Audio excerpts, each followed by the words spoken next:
Bismillahirrahmanirrahim. Assalamualaikum warahmatullahi wabarakatuh. Waalaikumsalam warahmatullahi wabarakatuh. Selamat pagi anak-anak semua. Pagi. Apa kabarnya hari ini? Baik. Baik, alhamdulillah sehat semua. Ibu senang dengarnya.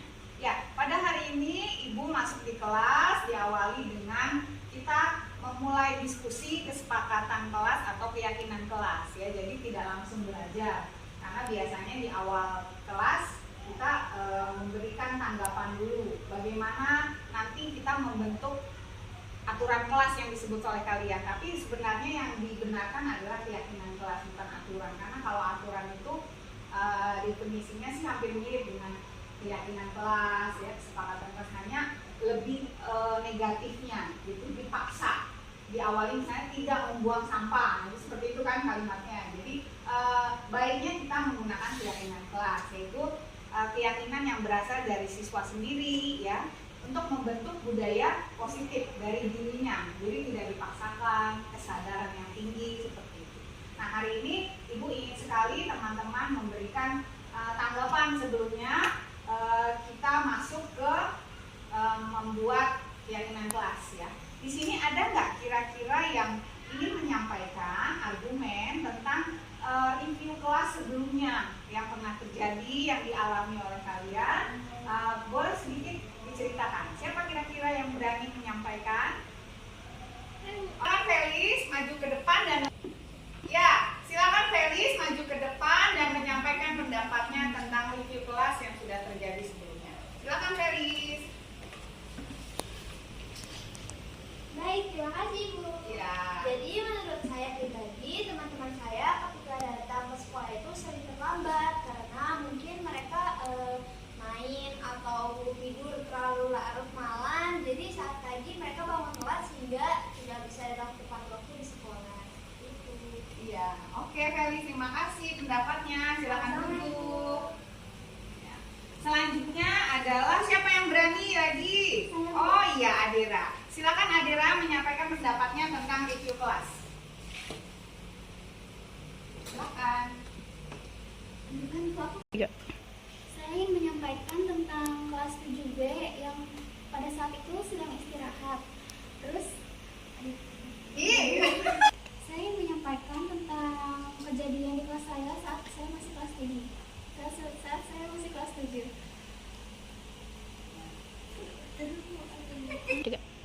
Saya ingin menceritakan kejadian saat saya masih kelas 7.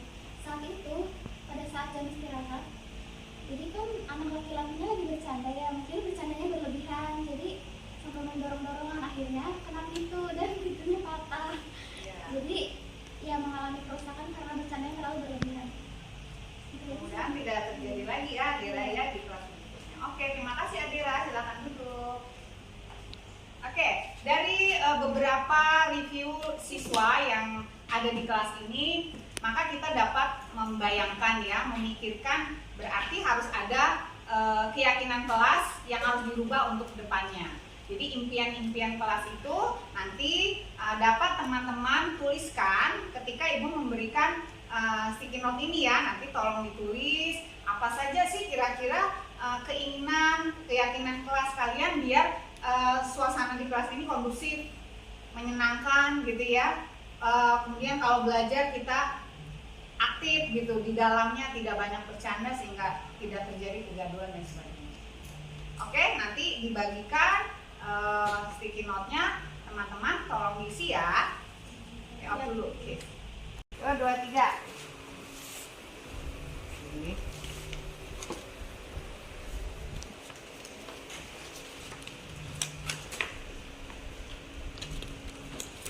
Suka pink ya? Tadi udah bilang di awal pengen pink. Warna-warni aja nih biar seru. Silakan tuliskan keyakinan kelas yang ingin kalian buat. Up dulu Ki.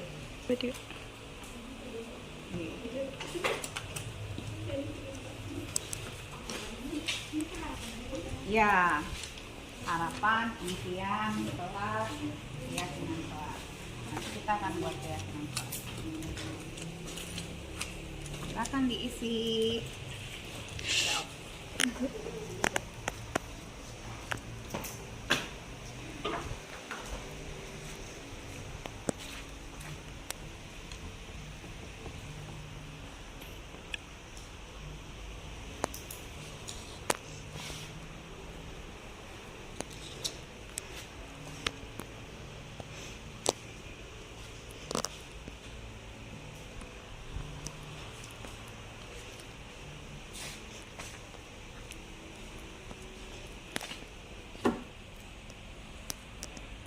3.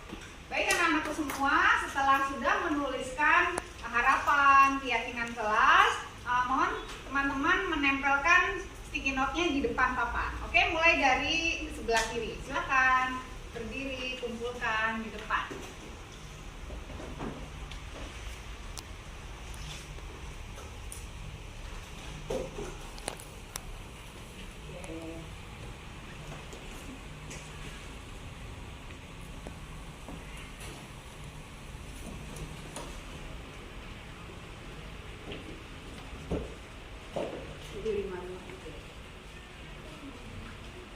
Ayo, Siti, ajak.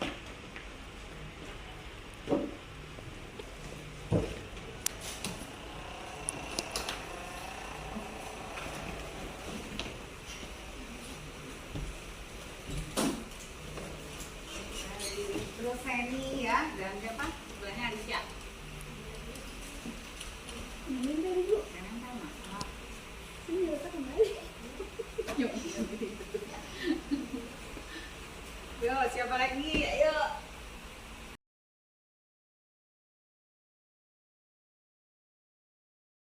Bismillahirrahmanirrahim. Bapak Ibu sekalian, terima kasih sudah hadir di kegiatan saya yaitu penyimbasan tentang tugas aksi nyata modul 14 dengan judul Budaya Positif. Baik Bapak Ibu, di sini saya melampirkan profil ya yang teman-teman sendiri sudah tahu. Mudah-mudahan proses tugas kami di angkatan 10 dapat berjalan dengan baik.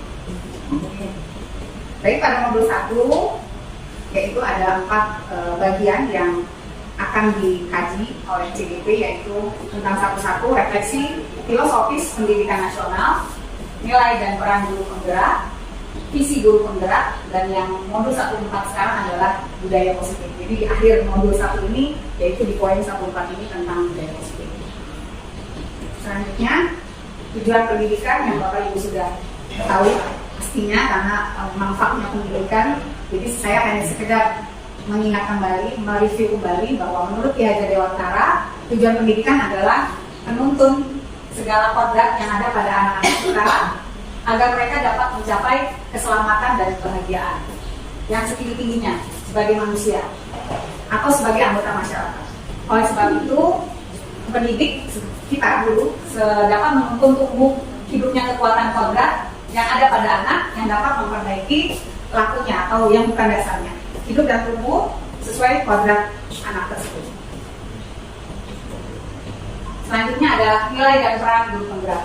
Yang pertama adalah nilai, yaitu berpihak pada murid, mandiri, reflektif, kolaboratif, inovatif. Sedangkan perannya adalah poin pertama menjadi pemimpin pembelajaran, menggerakkan komunitas praktisi yang ada di sekolah, menjadi coach bagi guru lain, mendorong kolaborasi antar guru, dan mewujudkan kepemimpinan murid. Selanjutnya visi guru penggerak. Yang pertama adalah IA. Kalau sekarang kita lebih kenanya AI ya, Bapak Ibu. Nah, sekedar mengingatkan di visi guru penggerak pada materi ini yaitu IA, yang dibalik diri apresiatif. Yang tujuannya adalah paradigma perubahan, kemudian tahapan kerja, dan terakhir adalah visi. Gambar di sebelahnya adalah sedikit sketsa tentang visi yang kami buat, mudah-mudahan menjadi visi guru penggerak di sekolah kita, yaitu mewujudkan peserta didik yang berakhlak mulia, mandiri, kreatif, dan peduli lingkungan. Karena saya lihat sekolah kita sudah bergerak di agriyata, jadi saya singgungan dikit dengan lingkungan. Ya, diawali lagi tadi dengan budaya positif. Pastinya Bapak Ibu sudah berpengalaman dalam pendidikan ya, menjadi pendidik yang bertanggung jawab.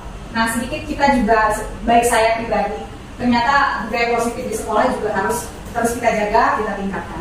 Nah, definisi dari budaya positif sendiri adalah nilai atau kebiasaan di sekolah yang berpihak pada murid. Gitu. Jadi memang tujuannya adalah menghamba kepada murid. Kita itu harus pelayanan penuh kepada murid, agar mereka dapat berkembang menjadi pribadi yang kritis, penuh hormat, dan bertanggung jawab sesuai dengan profil pelajar Pancasila yang sedang digiatkan sekarang di kurikulum.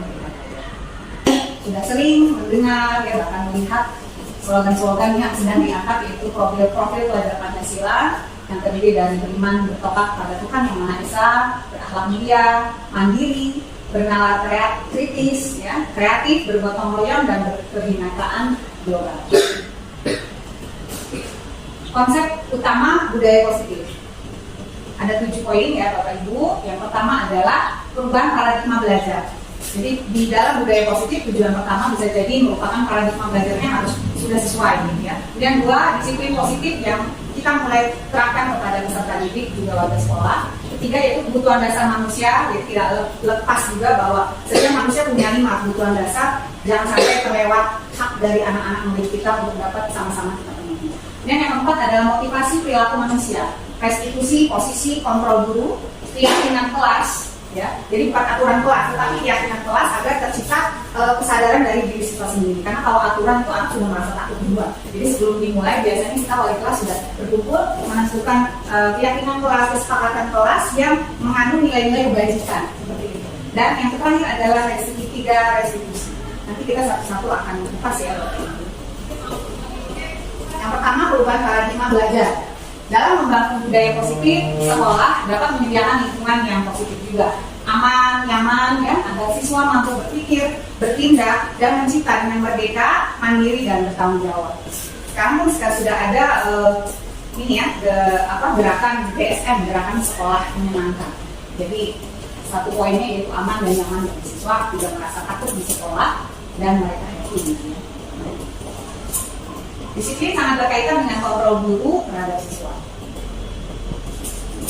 Permainan kebala buka, misalnya ya, kalau sedikit saya tentang deskripsi tentang permainan ya, nanti kita pelajari lagi. Itu adakah yang ingin berpendapat tentang apa makna disiplin? Ya, silakan Ibu Mega menyampaikan pendapatnya. Dikat dulu ya. Main dulu ya. Belum. Ya, silakan Ibu Mega. Jadi implementasi dari disiplin ini ditandai dengan pembinaan peserta didik oleh pendidik maupun tenaga pendidik dengan saling menghargai tanpa ada hukuman di sekolah. Seperti itu. Itu ya, jadi tanpa ada hukuman. Terima kasih Ibu Mega. Selanjutnya Bapak Ibu, adakah yang ingin berpendapat tentang apa makna disiplin? Silakan. Oke, Bu Desi.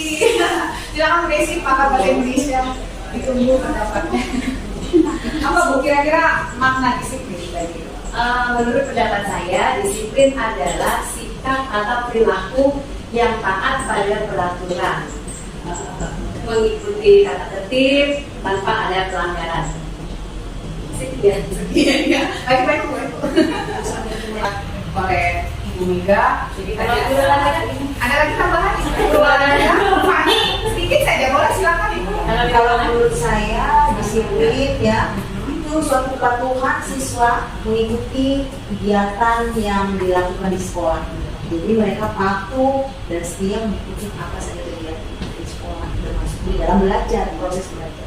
Terima kasih. Ya, terima kasih Ibu Fani atas pendapatnya tentang makna disiplin. Baik Bapak Ibu, selanjutnya kita bisa melihat ya secara jelas tentang disiplin, yaitu yang berasal dari bahasa Latin disiplina yang berarti pelajar.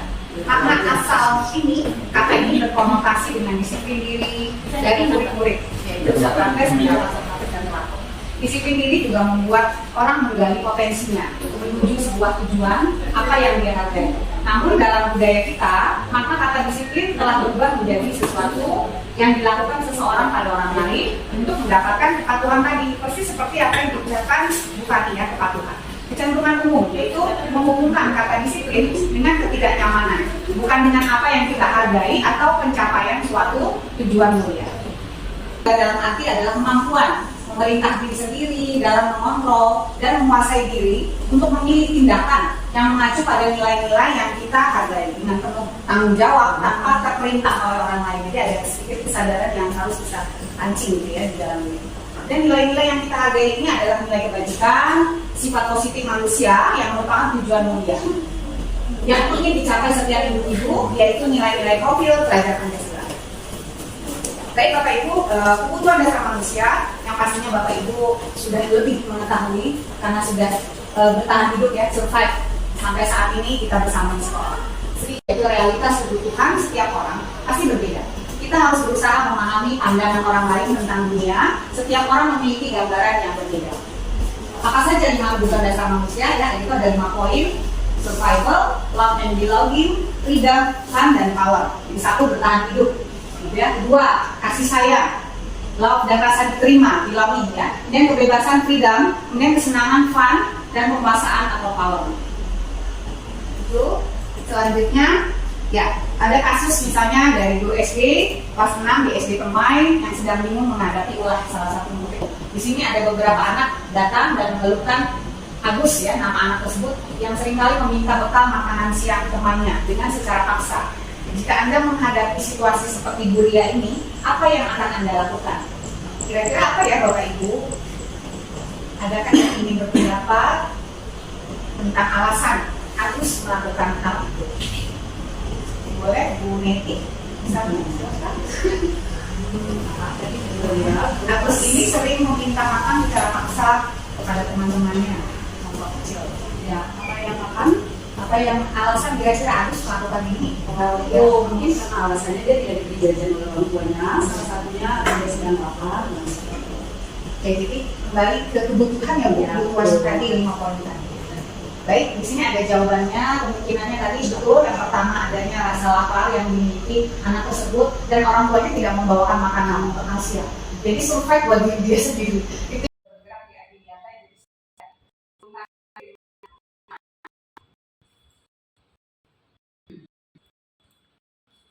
ya, tadi dengan budaya artinya Bapak Ibu sudah bersama jadi yang bertanggung jawab. Sedikit kita juga sebagai saya pribadi kita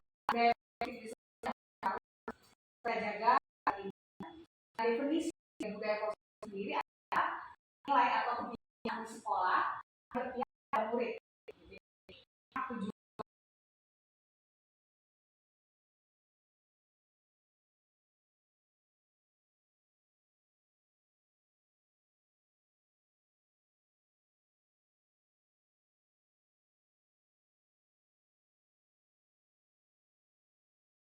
Kadang kita suka tidak apa ya anak ini berlaku seperti itu. Kemudian yang kedua, teman Agus dari perhatian Agus ya, jadi ingin diperhatikan oleh temannya. Jadi ia ingin diperhatikan dengan diambil, kemudian kan dia akhirnya marah, bercanda seperti itu. Jadi Agus sendiri mungkin butuh tentang love dan belonging ya. Kemudian yang ketiga, kemungkinannya dia merasa hebat karena temannya jadi takut dan menuruti keinginannya. Jadi dia sok power gitu ya. Kemudian yang keempat, Agus merasa bosan dengan bekal yang dibawakan orang tuanya bisa jadi makanannya jenisnya itu saja menunya. Jadi dia ingin bebas, freedom dengan melakukan aksi tersebut. Bisa jadi yang kelima, Agus hanya iseng ya Bapak Ibu.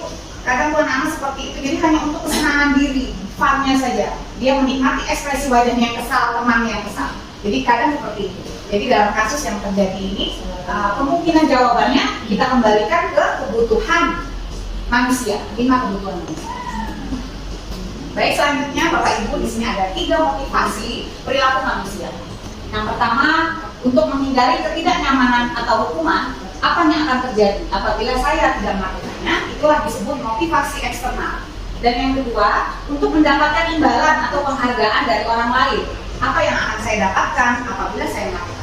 Itu motivasi internal ya. Kemudian yang ketiga, untuk menghargai diri saya sendiri, saya akan menjadi orang seperti apa bila saya melakukannya. Kalau internal ya, tadi yang kedua itu masih termasuk motivasi eksternal. Yang ketiga ini internal pada dirinya sendiri, tujuannya adalah disiplin positif.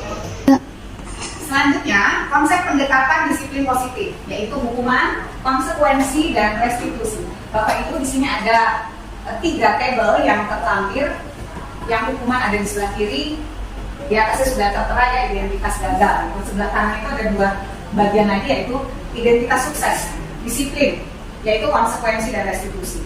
Jadi kalau hukuman ini sesuatu terjadi pasti menyakitkan dan terjadi. Ini tidak kenyamanan pada anak jangka panjang. Kemudian korban mendapatkan keadilan. Murid anak tersakiti, berikutnya sampai murid anak membenci peraturan. Kemudian kalau konsekuensi, di sini sesuatu harus terjadi, tetapi tidak nyaman untuk anak untuk jangka pendek saja, ya. Dan korban merasa tidak diabaikan, bisa diabaikan. Murid anak dibuat tidak nyaman, penguatan hanya bertahan dalam jangka waktu pendek, sampai dengan murid anak menghormati peraturan tersebut. Dan ada lagi restitusi ya, yaitu pilihan penguatan murid atau anak dalam jangka panjang. korban mendapatkan gantinya, anak mendapatkan penguatan, masalah terpecahkan, sampai dengan murid atau anak tersebut menghormati dirinya sendiri dan orang lain. Jadi ada 3 bagian tentang pendekatan disiplin positif. Sudah diperhatikan konsekuensi dan restitusi tadi. Ya, hukuman, konsekuensi, dan restitusi tadi ya sifatnya negatif kalau hukuman itu, karena di awalnya saja kalimat biasanya awas kalau dilakukan lagi ya, nanti awas kamu gitu. Biasanya kita suka secara spontan mengucap seperti itu, padahal itu termasuk di dalam bagian dari hukuman. Kemudian mode paksaan ya, mendorong menyalahkan diri dan konsep diri yang akhirnya tertutup dengan mudah. Kemudian kalau disiplin ada 2 yang bisa kita kembangkan di sini, netral, positif ya, konsekuensi ini. Kemudian lakukan yang apa yang saya katakan, stimulus, respon, mendorong kepatuhan, konsep diri baik. Restitusi, apakah hal ini yang sesungguhnya ingin kamu lakukan? Jadi dikembalikan dulu ke siswanya, gitu ya. Ditanya dulu, didudukan dulu identitasnya dan sebagainya. Teori kontrol mendorong disiplin positif. Tujuannya adalah konsep diri menjadi berubah. Konsekuensi. Di sini misalnya ada cerita Ina kurang menguasai pelajaran matematik sehingga pada saat pelajaran tersebut dia dibiarkan berdiam atau menggambar bentuk. Mudah-mudahan di kelas guru ya sebagai guru matematika tidak terjadi. Dan pada saat guru matematikanya Pak mau menanyakan pertanyaan, Ina menjadi gugup dan tak sengaja menjatuhkan tasnya dari kursi. Serta tiba-tiba menjadi gagap atau berupaya menjawab itu lebih sulit. Dan seluruh kelas untuk tertawa melihat perilaku dari Ina yang bicara gagap dan terkejut tersebut. Pak Seno pada saat itu membiarkan teman-teman Ina menertawakan Ina yang gagap dan malu luar biasa, dan malahan meminta Ina untuk maju ke depan dan berdiri di dekat kelas sambil menunjuk hidungnya karena tidak bisa menjawab pertanyaan Pak Seno. Kelas semakin gaduh dan anak-anak pun tertawa melihat Ina di depan kelas ditunjuk hidungnya oleh Pak Seno. Dari pertanyaan ini ada 2 poin yang bisa kita koreksi untuk diri kita sendiri ya Bapak Ibu. Misalnya pertanyaannya adalah, apakah Anda setuju dengan tindakan Pak Seno terhadap Ina? Mengapa? Ya, yang kedua, menurut Anda tindakan Pak Seno terhadap Ina adalah sebuah hukuman atau konsekuensi Bapak Ibu? Gitu ya, jadi ada hampir miripnya ini, tetapi mudah-mudahan Bapak Ibu sudah punya pengalaman ya, kita bisa melihat lagi detailnya. Konsekuensi. Yang tadi gimana Bapak Ibu? Yang Pak Seno, hukuman atau konsekuensi? Hukuman. Oke, jadi kita sepakat ya hukuman. Karena di situ ada apa Bapak Ibu? Yang ditunjuk hidungnya di depan publik ya istilahnya. Itu jadi mudah-mudahan menjadi koreksi bagi saya pribadi juga sama untuk menjadi koreksi bagi kita pribadi untuk bisa menjalankan peribadahan. Nah di sini ada ya Bapak Ibu, misalnya apa kira-kira hukuman ya. Kemudian membersihkan coretan yang dibuatnya di meja tulis. Konsekuensi ya. Dan ketiga, murid diminta push up 15 kali karena tidak menggunakan masker di sekolah. Hukuman atau konsekuensi? Hukuman.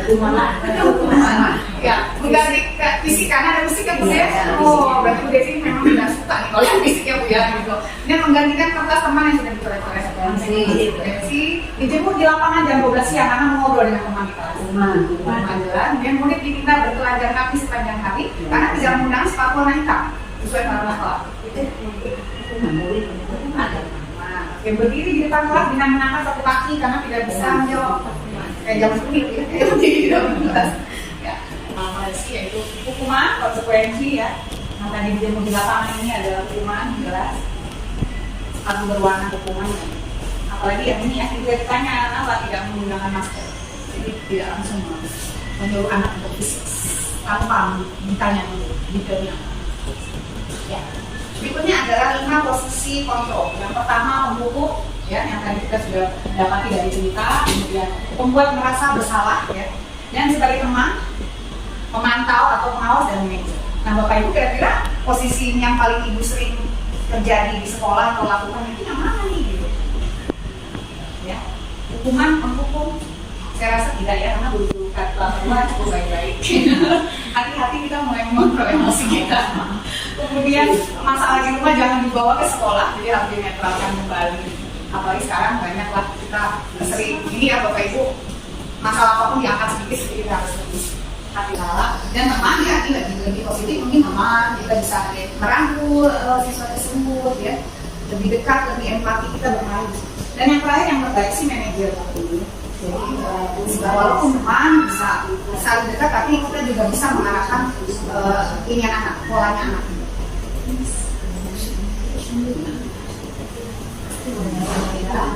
Dari kata-kata menghardik, itu menghukum, kalau membuat merasa bersalah, dia berceramah saja banyak lebar dan mengungkapkan kekecewaan mendalam. Kalau sebagai teman, membuatkan alasan untuk hidupnya, memantau, menghitung buku dan manajer mengajukan pertanyaan-pertanyaan, jadi menggali dulu kenapa anak itu berbuat seperti itu dan bagaimana dia melakukan. Hasilnya juga ya, dia berbuat, berkata, hasilnya kalau menghukum biasanya memberontak, dirinya pendendam. Nanti suatu saat dia akan ingat wajah kita gitu ya. Bapak ini pernah membentak saya di depan teman-teman. Karena memori anak tidak pernah hilang, suka teringat kembali. Atau pernah menyalahkan langsung tanpa ditanya. Gitu ya, ketergantungan. Jadi kalau hasilnya menyesuaikan bila diawasi. Nah, yang terkait adalah poin manajer Bapak Ibu menguatkan watak, jadi menguatkan pola karakter watak anak. Kemudian murid juga akan bagaimana dia akan bertanya kembali ke kita, bagaimana caranya Bapak Ibu agar saya bisa memperbaiki keadaan saya ini. Biasanya itu di akhir kita konseling dengan siswa. Jadi lebih positifnya banyaknya itu di kontrol diri sebagai manajer, yaitu motivasi increase. Murid juga ketika hukuman terlihat ya kesalahan berulang kali, perilaku malah semakin menjadi, biasanya anak itu menjadi lebih agresif. Ada juga yang kalau membuat merasa bersalah, akhirnya menekan anak sehingga anaknya jadi low, rendah diri, merasa gagal, bahkan diam saja, diam yang tidak bisa berkomunikasi. Kemudian teman tergantung, tidak mandiri dan tidak bisa. Tapi kalau memantau, dia menitik beratkan pada dampak pada diri. Yang manajer yang terbaik itu mengevaluasi diri, bagaimana menjadi diri yang baik. Kaitan dengan dunia berkualitas, murid meletakkan dulu di luar dunia berkualitas, murid meletakkan dulu di dalam dunia berkualitas, dan murid meletakkan dulu sebagai orang penting dalam dunia berkualitas. Murid meletakkan dulu peraturan di dunia berkualitas, dan terakhir murid meletakkan dirinya sebagai individu yang positif dalam dunia berkualitas. Itu pada poin kontrol diri sebagai manajer. Baik Bapak Ibu, di sini ada sedikit video yang bisa kita simak bersama tentang penerapan 5 posisi kontrol.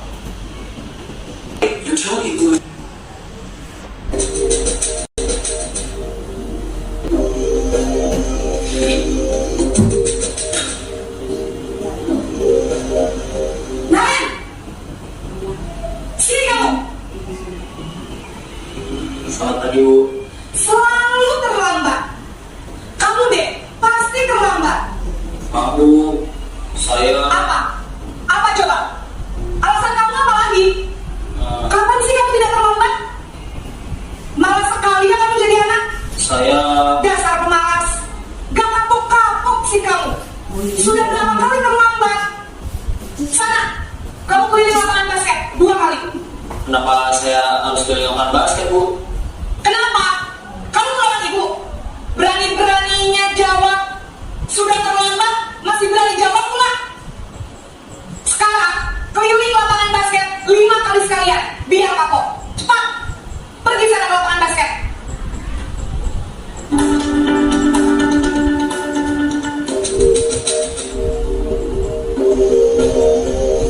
Yang tadi hukum yang membuat merasa Selamat pagi, Bu. Naren, kamu tenang ya, bikin ibu susah ya. Kalau kamu terlambat lagi, nanti ibu yang ditegur bapak kepala sekolah, nak. Disangka ibu tidak bisa membina kamu. Duh, gimana ini? Maaf, Bu. Duh, Gusti Naren, kamu suka ya ditegur bapak kepala sekolah. Terus, sekarang ibu harus tulis apa ibu absen? Ini kamu sudah sering terlambat loh. Ibu harus apa coba? Maaf, Bu. Maaf sekali. Ya sudah, lain kali jangan bikin ibu susah lagi anak ya. Ibu tidak akan kuat lagi kalau kamu begini terus. Bisa jantungan kalau ibu tegur bapak kepala sekolah. Sana cepat ke kelas. Maaf ya, Bu. Maaf sekali. Maaf. Posisi membuat rasa bersalah, berbicara dengan nada tenang.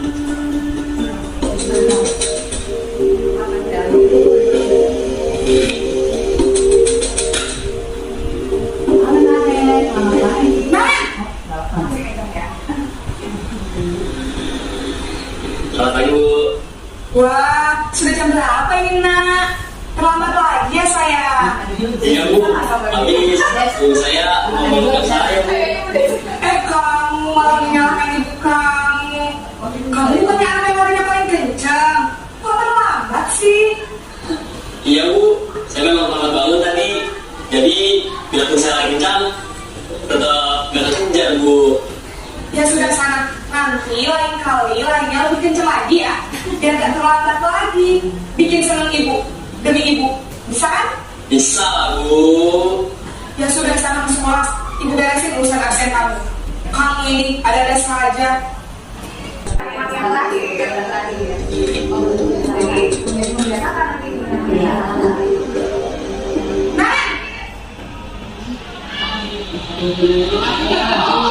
Ibu.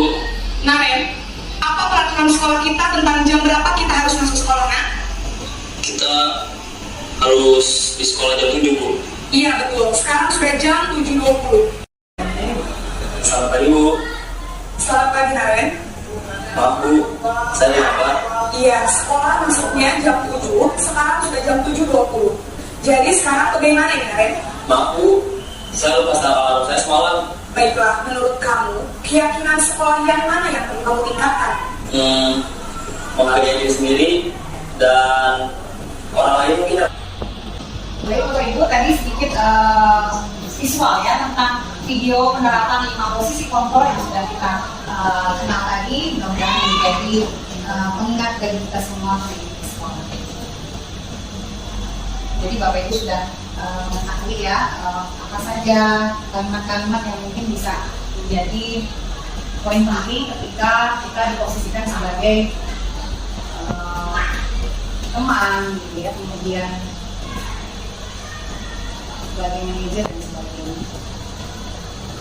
Baik, di sini ada segitiga restitusi ya, yaitu 5 bagian penting dalam budaya positif.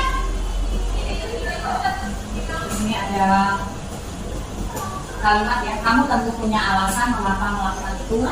Kemudian adakah cara yang lebih efektif untuk mendapatkan apa yang kamu butuhkan. Kemudian setiap orang pasti pernah melakukan kesalahan. Kemudian kamu bukan satu-satunya yang pernah melakukan ini. Keyakinan kelas apa yang kita sepakati, dan kalimat kamu ingin menjadi orang yang seperti apa. Jadi di segitiga restitusi ini ada 3 tahap pembagian, yaitu validasi tindakan yang salah. Jadi kita telaah dulu, kita tanyakan kepada peserta didik. Kemudian menstabilkan identitas kita. Jadi identitasnya siswa ini harus kita perjelas. Dan yang terakhir menanyakan keyakinan tersebut. Kamu pasti punya alasan melakukan itu, jadi dulu ditanyakan dulu. Kemudian kamu patut bangga pada dirimu sendiri karena kamu telah mengikuti sesuatu yang penting buatmu. Kemudian menanyakan keyakinan dengan apa yang kita percaya sebagai kelas atau keluarga, dan apa nilai-nilai umum yang kita telah sepakati di kelas, apa bayangan kita tentang kelas yang ideal atau impian mereka di kelas. Kamu mau jadi orang yang seperti apa?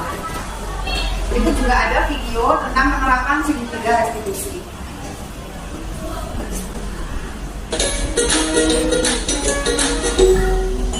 Salam dan bahagia Ibu dan Bapak Guru hebat. Pada video kali ini kita akan membahas tentang salah satu program disiplin positif yang diterapkan di lingkungan sekolah yang dikenal dengan nama restitusi.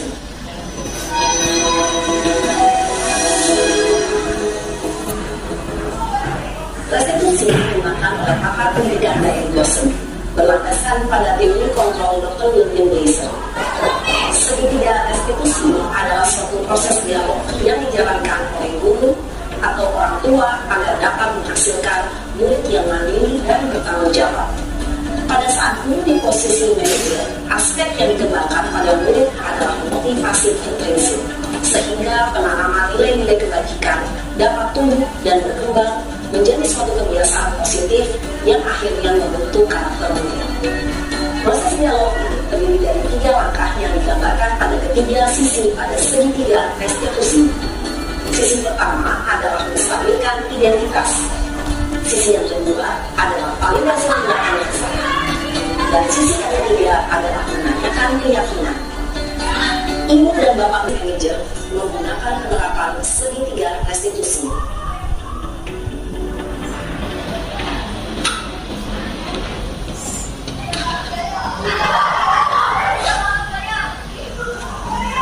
Siap sana. Siapa? Sudah pernah bertemu sana. Berapa hari dari kesel banget. Masa aku dikatain pembina Pak? Ya aku marah lah. Aku balik katain mereka di depan kelas. Kesel banget. Kalau begitu, ya pasti kamu marah dan kesal. Bapak juga akan marah apabila ada yang menuntut Bapak seperti itu. Kemudian pada saat itu kamu melakukan apa? Ya saya langsung ngatain mereka, kesel banget. Saya minta dia bukan teman lain. Oh, beruntung kamu tidak begitu lagi. Hanya meminta-minta. Iya Pak. Untung saya masih bersabar dan hanya meminta saja. Sudah tugas padahal saya pasti bela diri lah. Ya pasti ya. Tapi kamu memilih untuk tetap bertahan di atas. Kamu memilih tidak berubah untuk kepala. Iya. Nah, sekarang coba kita lihat lagi. Tindakan kamu yang letak EK di kelas. Tindakan kamu itu kira-kira sesuai dengan keyakinan kelas atau prinsip kamu tidak? Enggak Pak. Capek Pak di rumah. Jadi keyakinan atau prinsip mana yang terus sesuai dengan keyakinan kamu? Ya saya sebenarnya sangat menghargai orang lain. Mungkin saat itu saya menjadi emosi. Jadi tidak menunjukkan sikap itu. Kamu meyakini tidak? Menghargai orang lain itu penting. Segitiga restitusi. Mari kita bahas satu persatu. Pada sisi pertama, menstabilkan identitas berdasarkan pada prinsip bahwa membuat kesalahan adalah bagian dari proses pembelajaran. Sisi pertama dari segitiga ini berperan menggeser identitas murid dari identitas gagal ke identitas sukses. Murid yang sedang bertingkah laku yang tidak pantas atau menarik diri saat itu sedang mengalami identitas gagal. Bila kita mengkritiknya, maka posisinya tidak akan berubah. Kita bisa mengajukan pernyataan-pernyataan ini. 1. Membuat kesalahan sesuatu yang wajar. 2. Manusia tidak ada yang sempurna. 3. Kita bisa memperbaiki masalah ini. 4. Saya tidak menang.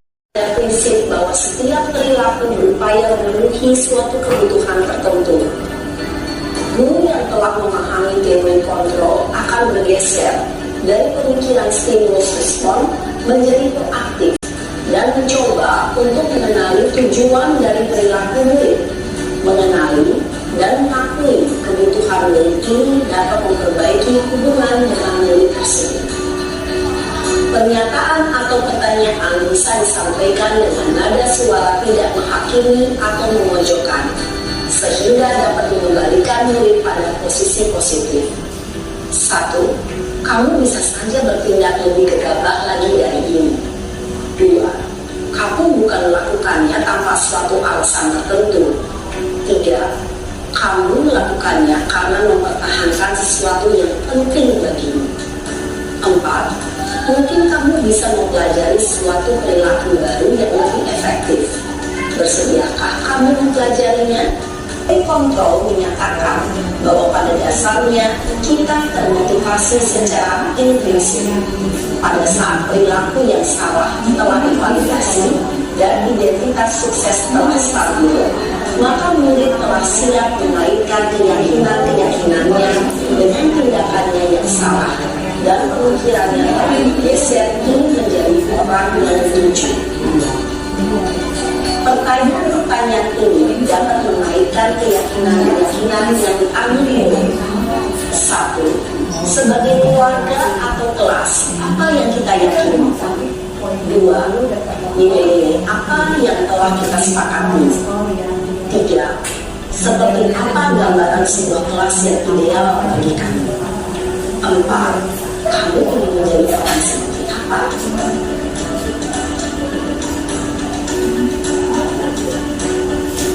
Dalam menerapkan segitiga restitusi, perlu diperhatikan beberapa hal, yaitu 1. Perilaku yang salah perlu dikaitkan dengan nilai-nilai atau keyakinan-keyakinan yang telah disepakati atau dituju.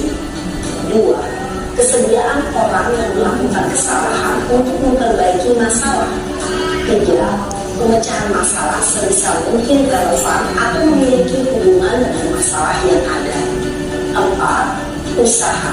Perlu adanya suatu usaha perbaikan dari pihak yang berbuat kesalahan. 5. Waktu. Perlu didedikasikan waktu dari pihak yang berbuat kesalahan.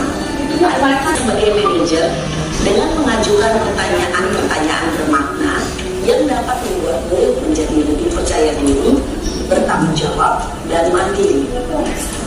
Nah, ibu bapak guru perlu tidaknya mengikuti ketiga tahapan dalam segitiga restitusi, bergantung pada ringan beratnya suatu permasalahan.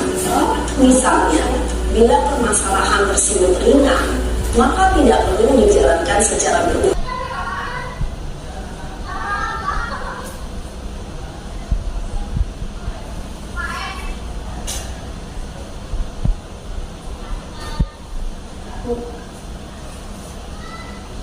Udah nyala lagi ya. Bapak Ibu, tadi tampilan terakhir dari visual tentang penerapan segitiga restitusi oleh instruktur dari kementerian yang pastinya akan meyakinkan kita sebagai pendidik untuk selalu menerapkan segitiga restitusi. Baik Bapak Ibu, sepertinya sudah cukup banyak yang sudah saya sampaikan dalam pemaparan tugas modul aksi nyata 1/4 ini. Mudah-mudahan menjadi pembelajaran bagi kita semua ya, dan juga bagi saya pribadi karena di dalam program guru penggerak ini benar-benar memang membuat kami para peserta itu dikaji ya, digali bagaimana bisa berkreativitas dan juga tetap berlandaskan kepada modul-modul materi-materi yang sudah diberikan oleh instruktur. Mudah-mudahan teman-teman selanjutnya dapat melanjutkan ya, mengikuti program ini. Dan poin tadi penting adalah budaya positif ini tetap terjaga di lingkungan sekolah kita. Saya ucapkan terima kasih banyak atas perhatiannya, waktunya untuk saya pribadi dalam menjalankan pemaparan modul kali ini. Saya mohon close-nya untuk kita semua. Terima kasih banyak. Saya akhiri. Assalamualaikum warahmatullahi wabarakatuh. Saya rekan kerja dari Bu Iin, CGP Angkatan 10. Menurut pendapat saya, Bu Iin adalah seorang CGP yang mampu membangun hubungan dengan peserta didik, rekan sejawat, dan orang tua. Bu Iin mampu menularkan budaya positif pada teman-teman dan para peserta didik. Selain itu, Bu Iin juga mampu menggunakan strategi dan metode pembelajaran yang inovatif dan kreatif. Semangat terus Bu Iin, bergerak, dan menggerakkan. Salam guru penggerak. Saya rekan sejawat dari Bu Iin CGP Angkatan 10 ingin memberitahukan tentang budaya positif yang telah disampaikan, yaitu perwujudan dari nilai-nilai atau keyakinan universal yang diterapkan di sekolah adalah salah satu perwujudan dari visi guru yang mengandung nilai-nilai kebajikan sesuai dengan tujuan pendidikan nasional yang dijabarkan dalam profil Pancasila.